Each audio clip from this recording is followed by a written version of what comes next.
समाज सेवा हमेशा करती रही हैं। वो अपने गांव में अपने आसपास लोगों के बीच में अक्सर वो समाज सेवा करती रही हैं। जो भी उनके पास आता है वो हमेशा कमर कस करके तैयार रहती हैं और तत्पर रहती हैं। इसलिए मैंने उनको प्राथमिकता दी और कहा कि आप आगे आइए और राजनीति में इन्वॉल्व होकर कुछ समाज में जो भी गड़बड़ियां हैं, जो दिक्कतें हैं, जो त्रुटियां हैं, आप आगे बढ़िए और आगे आकर कीजिए ताकि और भी महिलाओं को सबल मिले। नमस्कार, आप देख रहे हैं अपराजिता संदेश और मैं हूं आपके साथ कौशलेंद्र यादव।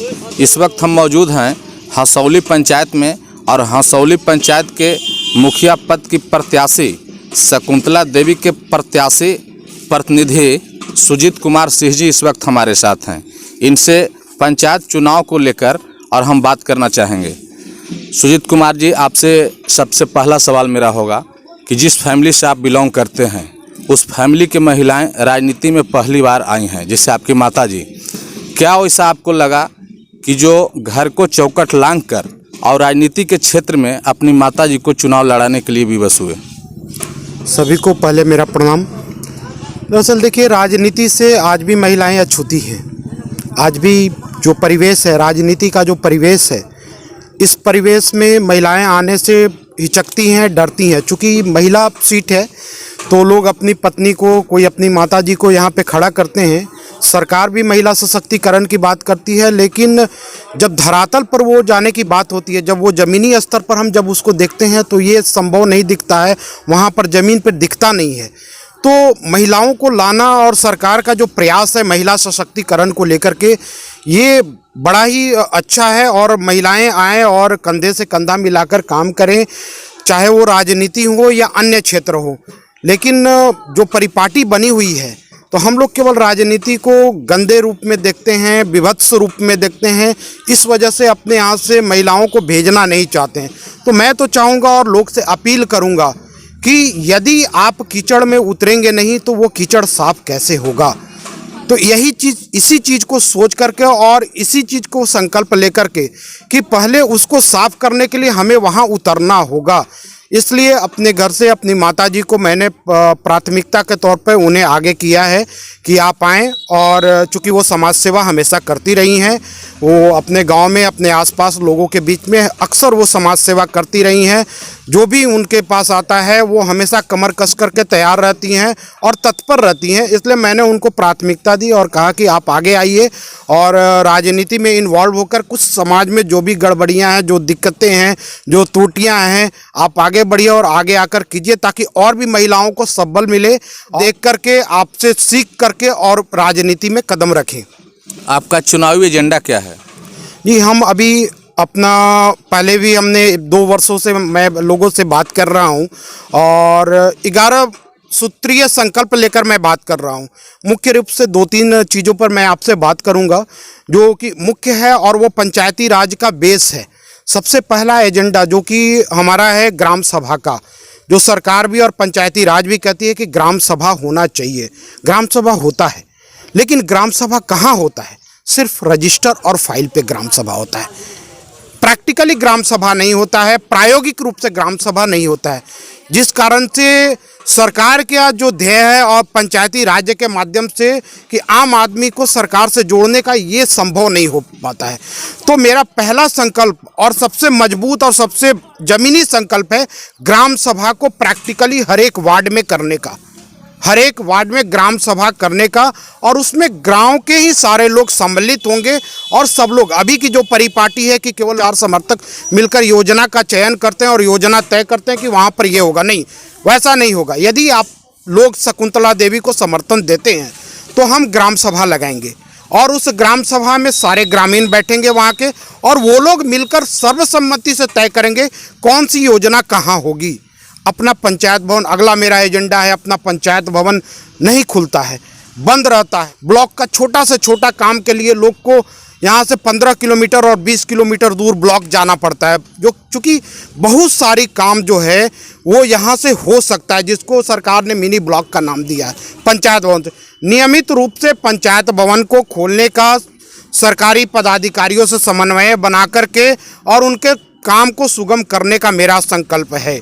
आगे का मेरा संकल्प है भ्रष्टाचार दूर करने का, जो कमीशनखोरी है उसको ख़त्म करने का, गुणवत्तापूर्ण कार्य करने का उसके बाद अपने यहाँ बेरोजगारी बहुत है। देखिए, केवल मुखिया फंड से एक हमने संकल्प लिया और सबसे पहले उस संकल्प को लेकर सारे लोग के पास गए और बात की कि मेरा संकल्प है हसौली को आदर्श पंचायत बनाने का।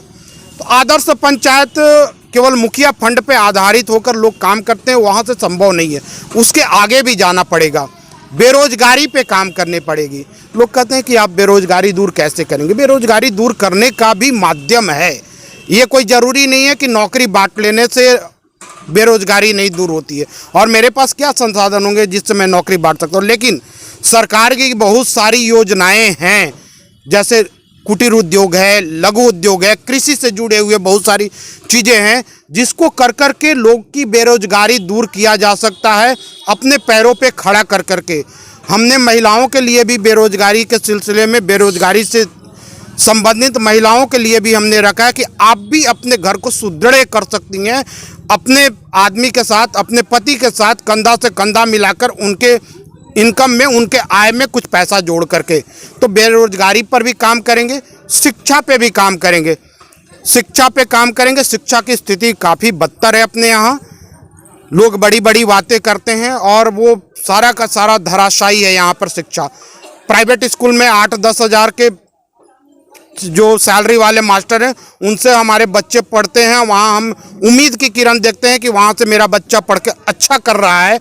लेकिन वही शिक्षक हमारे सरकारी विद्यालय में, जो सरकार काफ़ी पैसा देती है शिक्षकों को, उसके बाद भी हमारे बच्चे नहीं पढ़ पाते हैं। तो यहाँ खामी है, बहुत सारी खामी है। शिक्षा पे काम करेंगे, बेरोजगारी पर काम करेंगे। आप यहाँ देखेंगे कि जो योजनाएं हैं, सरकार की योजनाएं हैं, वो धरातल पे नहीं उतर पाती है, सारा का सारा फाइलों में और रजिस्ट्रों में गुम हो जाती हैं। अभी सरकार की नल जल योजना चल रही थी, यदि आप उसको उठाकर देख लेते हैं तो मेरे पूरे पंचायत के लिए करीब 2 करोड़ के आसपास सरकार ने आवंटित किया है नल जल के लिए, लोग को प्यास बुझाने के लिए। लेकिन हसौली की आधा जनता अभी भी प्यासी है। वो 2 करोड़ रुपए खर्च हो गया, कहीं पे पानी सप्लाई नहीं हो रहा है, कहीं मोटर नहीं चल रहा है, कहीं कुछ, मतलब सारा व्यवस्था ध्वस्त है। तो ये मुख्य मुद्दे हैं हमारे, और इसके बाद भी बहुत सारी चीज़ें हैं जिस पे हम काम करेंगे। और ये मेरा प्रयास रहेगा कि एक ईमानदार और बिना भेदभाव पूर्ण एक वातावरण मैं इस पंचायत को दूं।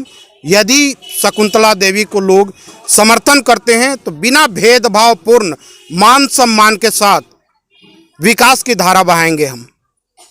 आपके पंचायत में हम लोगों ने तकरीबन 2-3 दिनों से भ्रमण कर रहे हैं, जिसमें आपके पंचायत के लोग आपके बिहेव को काफ़ी प्रशंसा कर रहे हैं। इसके पीछे क्या कारण है? देखिए, कहना तो नहीं चाहिए, लेकिन आपने प्रश्न किया है तो मैं कह दे रहा हूँ। जिस प्रकार से अपने घर में हम एक गार्जियन को चुन लेते हैं, 3, 4, 5 जितने भी भाई हों उसमें से एक गार्जियन को चुन लेते हैं, उसी तरह से इस चुनाव में हम मुखिया के रूप में हम पूरे पंचायत के गार्जियन को चुनते हैं मुखिया के रूप में। और मुखिया का काम होता है बिना भेदभाव के सबके साथ अच्छे व्यवहार के साथ काम करना। पर सिर्फ एक उद्देश्य है, मैं जनता के लिए लड़ूंगा, मैं जनता के लिए लड़ूंगा। और मेरा व्यवहार ये आज का व्यवहार नहीं है, मेरे गांव के और मेरे पंचायत के लोग जानते हैं मैं बचपन से ही ऐसा हूं। और सबके साथ सौहार्दपूर्ण और भाईचारे का व्यवहार है, बड़ों को मैं सम्मान करता हूं, ठीक है। और मैं इनके लिए पूरे सिस्टम से लड़ जाऊंगा, उन्हीं के लिए मैं लड़ने भिड़ने आया हूं। आपसे मेरा जाते जाते आखिरी सवाल होगा। आज चुनाव प्रचार का आखिरी दिन है, 8 दिसंबर को आप लोग के चुनाव होने वाले हैं। आज चुनाव प्रचार का आखिरी दिन है, इसको लेकर आप अपने पंचायत की जनता से क्या अपील करना चाहेंगे? मेरे पंचायत के सारे जनता से निवेदन है कि आप ज़्यादा से ज़्यादा मतदान करें, लोकतंत्र का महत्व समझें। हम लोग लोकतंत्र का महत्व नहीं समझते हैं कि लोकतंत्र में ये जो चुनाव हो रहा है ये क्यों हो रहा है, ये चुनाव किसके लिए हो रहा है। मैं बार बार चर्चा आपसे करता हूँ, लोगों से मैं बार बार चर्चा करता हूँ कि आप केवल ये समझते हैं कि 4, 5, 6 प्रत्याशी हैं, ये लड़ रहे हैं, ये चुनाव उनका है। नहीं, चुनाव आपका है। सरकार, इलेक्शन कमीशन चुनाव आपके लिए करा रही है। चुनाव आम जनता की है, इसलिए आम जनता की चुनाव है क्योंकि सरकार जितनी भी योजनाएं आपके लिए बनाई हैं वो आप ऐसे व्यक्ति को चुनकर वहां बिठाए जो ईमानदारी पूर्वक बिना भेदभाव के जमीन पर आपकी सरकार की सारी योजनाओं को पहुंचाए। इसलिए सरकार चुनाव कराती है। इसलिए सबसे निवेदन है, ज़्यादा से ज़्यादा मतदान करें और ऐसे व्यक्ति के लिए मतदान करें जो ईमानदार हो, काम करने वाला, कर्तव्यनिष्ठ हो। क्योंकि चुनाव लड़ने वाला कोई आदमी बाहर से नहीं है, चुनाव लड़ने वाला व्यक्ति जो है वो आपके बीच का है। इसलिए आप जानते हैं हर एक व्यक्ति के बारे में। आप अच्छे व्यक्ति को लाएंगे, आपका काम होगा, विकास होगा। आप भटकेंगे, आप दलगत जातिगत भटकेंगे, आप जातिगत आधार पर भटकेंगे, या आप पैसे और दारू के आधार और मुर्गा के आधार पर भटकेंगे, तो ये आपका 5 साल ले लेगा। ये क्षणिक लाभ जो है ये आपका 5 साल बर्बाद करेगा। और फिर ये परिपाटी जो चलते रहेगी, जो अभी तक चलते आ रही है, ये परिपाटी चलते आ रही है और ये परिपाटी आगे भी चलते रहेगी, तो फिर आप वहीं के वहीं रहेंगे, विकास की धारा फिर बहेगी नहीं। इसलिए ज़्यादा से ज़्यादा आप मतदान करें और अच्छे प्रत्याशी और अच्छे व्यक्ति को मतदान करें, ताकि विकास का काम हो और विकास की धारा बहे। अब प्राजता संदेश से बात करने के लिए आपको बहुत बहुत धन्यवाद।